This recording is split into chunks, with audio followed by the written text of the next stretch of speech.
Не ол? Заброшкадан тикток түсіресіз. Қандай заброшка? Ол қашаннан салады, қашан салады? Госпитал ғой? Психбольница бар. Қоя психбольницасын. Тикток түсіруді шлейміз. Мә, бүгін не повезло маған, ше, кәдімгі бар ғой. Еще психбольница дедіңдер ма? Қай жерде? Алматыда психбольница бар екен. Бәріміз барамыз ба? Бәріміз барайықшы. Так, келдік ба? Осы жер ма? Рахым. Өндіріліп тұр прям. Неға дейін не жете алмайым. Йооо.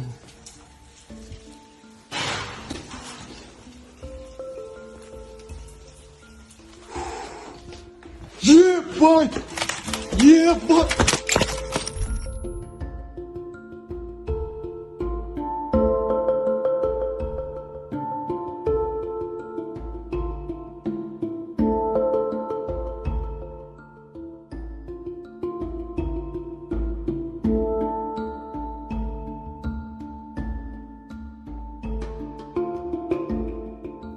Инстаграмдағы ең қызықты, ең мықты топтардың бірі Туса командасы бір қызықты ойын ойлап тапты.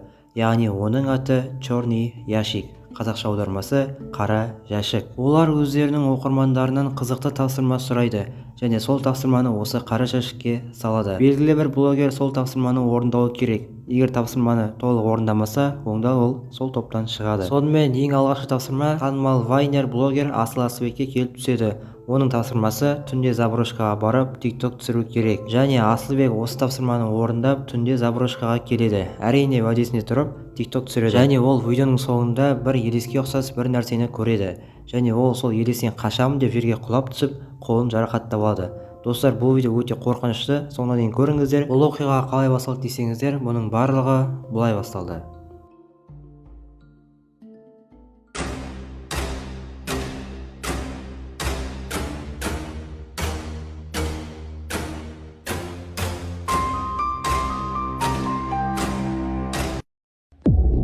Бұл Тусаның черный ящигі.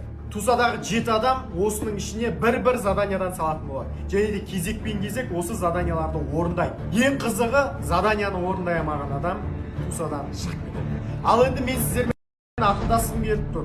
Қандай задания саламыз ішіне? Асылдар, мен сіздерге сенем. Давайте экстремалды, креативті, қызық задания табайық. Жазып кетіңіздер өз варианттарыңызды, мен сіздерге сенем. Асылдар, потолок заданиялар келді. База жоқ, көрдім, оқыдым, арасынан біреуін таңдап алдым. Ал, біздің де задания кеп қалды. Ал, беремді.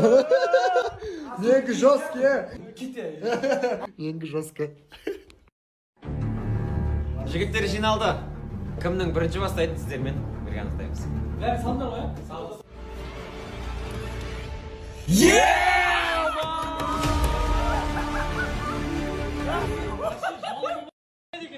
Асыл заданияны орындайды. Родной. Знаешь, бірге оқиықта.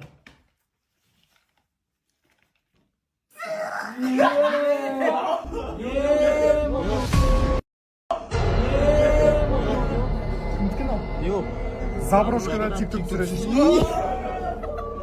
Қандай заброшка? Ол қашаннан салады, қашан салады? Госпитал ғой? Психбольница бар. Қоя психбольницасын. Тикток түсіруді шлейміз. Мә, бүгін не повезло маған, ше, кәдімгі бар ғой. Еще психбольница дедіңдер ма? Қай жерде? Алматыда психбольница бар екен. Бәріміз барамыз ба? Бәріміз барайықшы. Йо, еще далада жаңбыр жауып тұрған кез. Керек болады. Асыл, светті де абал. Натурнеңіз керек болады, ше. Аласа. Туса үшін. Жігіттермен шығарса батыр, короче, еще далада жаңбыр жауып тұр. Кәдімгі ужас кино батыр. Хоррор. Насибулла бірақтан апарып тастайын деді. Кетіп қалдым ғой мен. Иә. Барам да, бірақ өрде қалмаймын. Қонасың ғой сияқты, иә? Жоқ, қонбай емес, сыра тикток түсіремін де, қайдан тұрасың?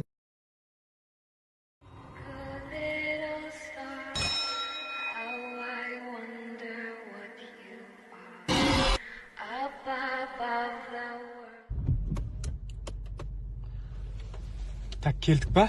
Осы жер ма? Рахым. Ой, келдік ән. Ё-майё. Мынаның ішіне кіріп мен тикток түсіруім керек.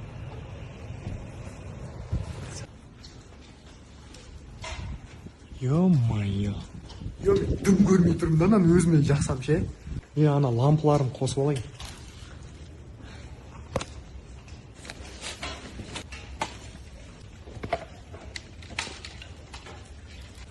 Туса.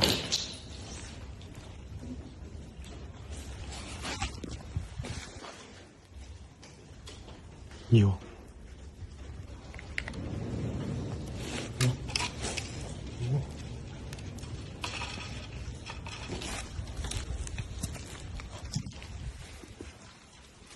Ең жарықтау болды, Ё-моё.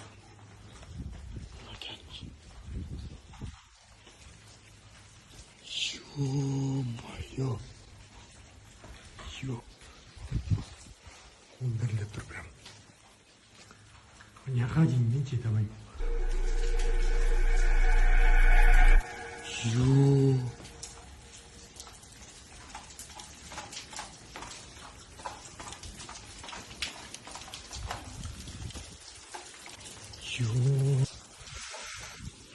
Мына жерде тепшек бар еді.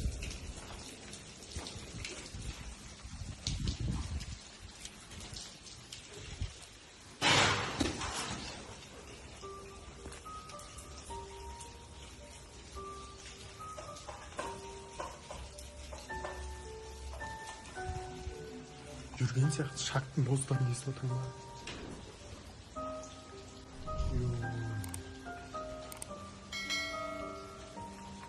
Маларды алаған жақсы болды. Төлегеніз подвалға түсейін оламайды.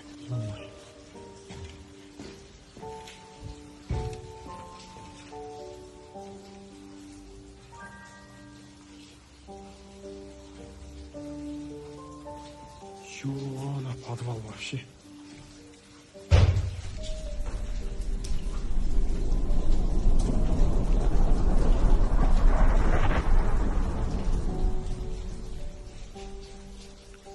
Естіңдер ғой, дірілдеп тұрмыш.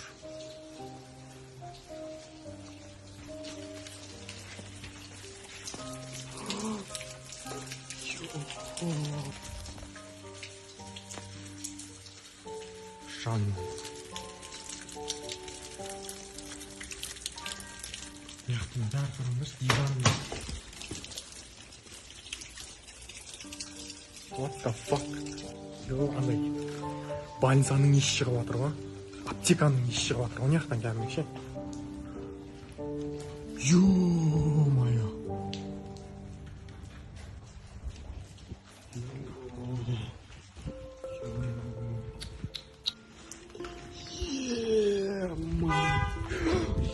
Ё, Насибулла, братан.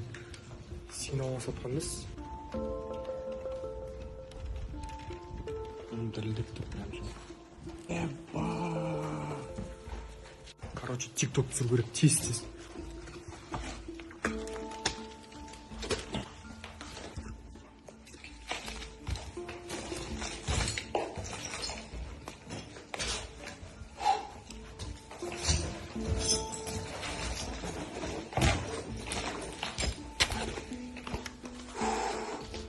Ебать!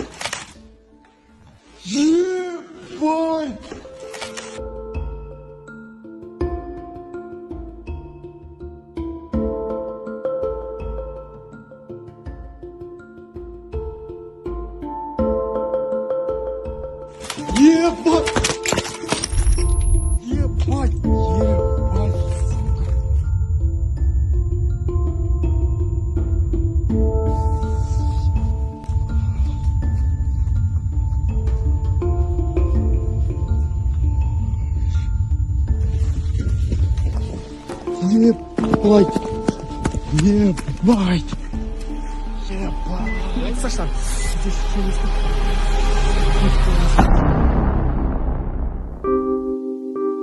Келесі күні Асылбек заброшкада не болғанын түсіндіріп берген болатын. Қараңыздар. Достар, барлығының сұрағы біреу. Кімнен қорықтың, неден қорықтың, дуалдағы қара не? И қолыңа не болды? Қазір барлығын толық түсіндіретін боламын. Біз бастаймыз. Заброшенный психбольница. Біріншіден ол жерге кіру өте қиын болды. Өйткені охрана бар, түнде ешкімді кіргізбейді. Мен зорға кірдім. Екіншіден, естеріңізде болса андай кадрлар болды. Мен терезеден лампымен сыртын түсірдім. Бір қап-қара нәрсе көрінді. Ол адамдардың салып кеткен граффити екен.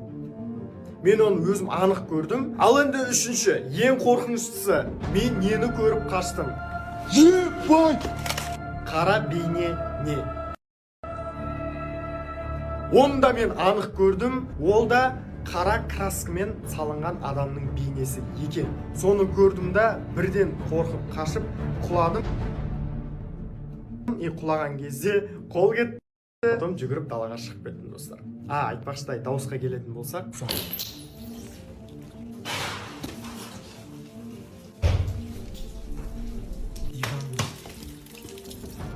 оның не екенін мен де білмеймін, ешкім білмейді. Бірақ ол кезде жаңбыр жауып тұрды, содан кейін шығар. Достар, бұнымен ойын аяқталған жоқ. Алдағы уақытта бұдан да қызықты ойындар шығады деп сенеміз. Егер сіздер сол ойынды біздің каналдан көргілеріңіз келсе, оны дәл қазір каналға тіркеліп, қоңыраушаны басып қойыңыздар. Бүгінге осы, келесі кездескенше аман сау болыңыздар.